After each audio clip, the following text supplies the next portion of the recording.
दोस्तों, क्या आप जानते हैं अखबार बेचने वाला एक बच्चा भारत का राष्ट्रपति बना?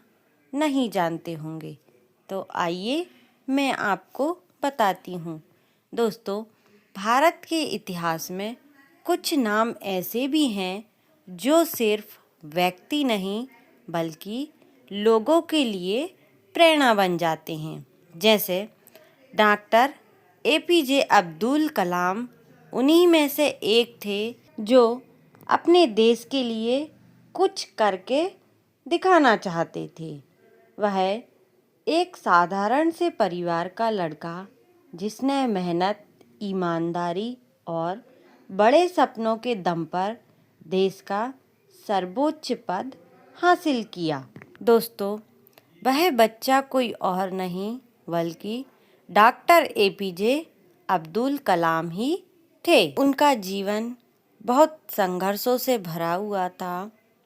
डॉक्टर एपीजे अब्दुल कलाम का जन्म 15 अक्टूबर 1931 को तमिलनाडु के एक रामेश्वरम गांव में हुआ था।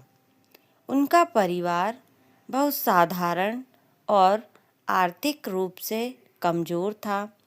उनके पिता जैनुलाब्दीन एक नाव चलाते थे और उनकी माँ आशियम्मा गृहिणी थीं। घर की हालत ठीक नहीं थी। कम उम्र में ही उन्होंने अपने परिवार की मदद के लिए अखबार बेचना शुरू कर दिया।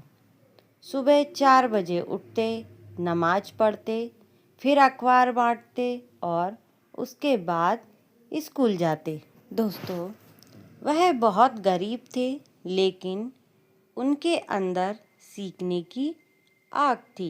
डॉक्टर कलाम जी को बचपन से ही गणित और विज्ञान में गहरी रुचि थी। वह घंटों पढ़ाई करते और सवालों के जवाब ढूंढते रहते।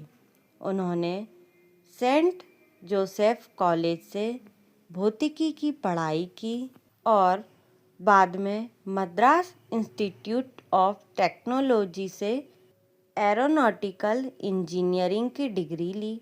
उनका सपना था आसमान छूना। पढ़ाई के बाद डॉक्टर कलाम ने डारडो और इसरो में काम किया। उन्होंने भारत के पहले सैटेलाइट लॉन्च व्हीकल के विकास में महत्वपूर्ण भूमिका निभाई। बाद में उन्होंने अग्नि और पृथ्वी जैसी मिसाइलों के निर्माण में अहम योगदान दिया। इसी कारण उन्हें मिसाइल मैन ऑफ इंडिया कहा जाता है। उनका जीवन बहुत सादा था। ना कोई घमंड, ना कोई दिखावा। देश सेवा ही उनका लक्ष्य था। फिर आगे कुछ सालों बाद साल 2002 में वे भारत के 11वें राष्ट्रपति बने। राष्ट्रपति भवन में रहने के बाद भी उनका स्वभाव नहीं बदला। दोस्तों, डॉक्टर कलाम जी को बच्चों से बेहद प्यार था। वे जहाँ भी जाते छात्रों से मिलते और कहते, बड़े सपने देखो, क्योंकि सपने ही विचार बनते हैं और विचार ही कार्य में बदलते हैं। इसी वजह से उन्हें पीपल्स प्रेसिडेंट भी कहा गया था। डॉक्टर कलाम के पास ना कोई निजी संपत्ति थी, ना कोई विलासिता। उन्होंने पूरी जिंदगी देश और युवाओं के भविष्य के लिए समर्पित कर दी थी। 27 जुलाई 2015 को एक भाषण देते समय ही उनका निधन हो गया।